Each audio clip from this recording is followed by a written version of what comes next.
এখন হয়তো যেমন আপনাদের দেখে লজ্জা পাচ্ছি, পরে দেখবেন যে সামনে বসে গল্পও করতে পারবো।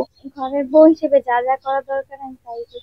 মাইন্ডসেট আপ এতটাই ছোট মানুষের মতো, একটা সংসার কিভাবে গুছিয়ে নিতে হয়, সাজিয়ে নিতে হয়, আমি প্রত্যেকটা ভিডিওর মাধ্যমে কিন্তু সেই বিষয়টা দেখাচ্ছি। আপনারা আসার পূর্বে একটা সত্যি কথা বলি, কিছু ফল নিয়ে আসছে, কি পরিমাণ ফল কাটবো, কি পরিমাণ দিব, এটা কিন্তু আর মাথায় নাই। আমার ভয় পায়, তো আমি বলছি আমি বাঘ না ভাল্লুক আমার, তখন আমি বললো যে বাঘ ভাল্লুক হলে তো ভালোই হইতো, তাহলে চিড়িয়াখানায় রাখা যাইতো, আমি ভয় পাইতাম না। আচ্ছা, আমি একটু ভাবির কাছে যাবো। আলম ভাই, হ্যাঁ বলেন। ভাবি, এই যে আপনি আলম ভাইয়ের সাথে আপনার বিয়ে হওয়ার আগে, ক্যামেরা এলো, বিয়ে হওয়ার আগে আপনি আলম ভাই যে প্রতিবাদমূলক যে ভিডিওগুলো তৈরি করতো বা আপনি দেখেছেন, সেই ভিডিওগুলো দেখেছেন কিনা জানি না, আমার প্রশ্নটা সেখানে। আবার মানবিক ভিডিও তৈরি করতো আলম ভাই, যে রাস্তাঘাটে ফকির মিসকিন বা যারা চলতে পারে না তাদেরকে অনেক সময় আমরা দেখেছি অর্থ দান করতো। তো সেই ভিডিওগুলো কি আপনার নজরে আসছে? আপনি দেখেছেন? হ্যাঁ দেখছি। কিভাবে দেখতেন বা কেন দেখতেন, কিভাবে দেখতেন, কোথা থেকে দেখতেন? একটু শুরুতে বলেন না, কিভাবে দেখতেন?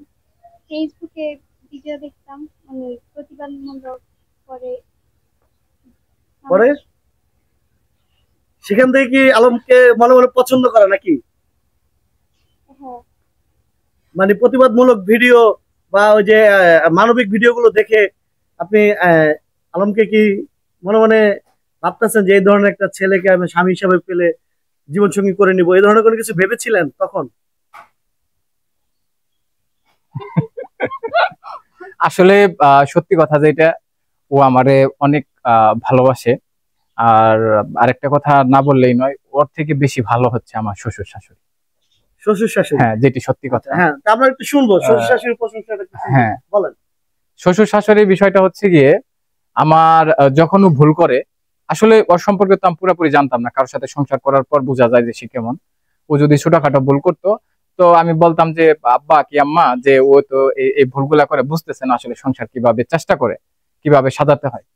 তো আমার শ্বশুর শাশুড়ি অনেক সময় যদি মন খারাপ করতো, যেখানে দেখবেন যে অনেক শ্বশুর শাশুড়ি তাদের মেয়েদেরকে লাই দেয়, প্রশ্রয় দেয়, যে কারণে সংসার নষ্ট হয়, সেখানে আমার শ্বশুর শাশুড়ি আমাকে সন্তানের সহিত স্নেহ সহকারে ভালোবাসার সহিত ভালো কথা বলে বরঞ্চ ওকে ধমক দিত। কথা সত্য না?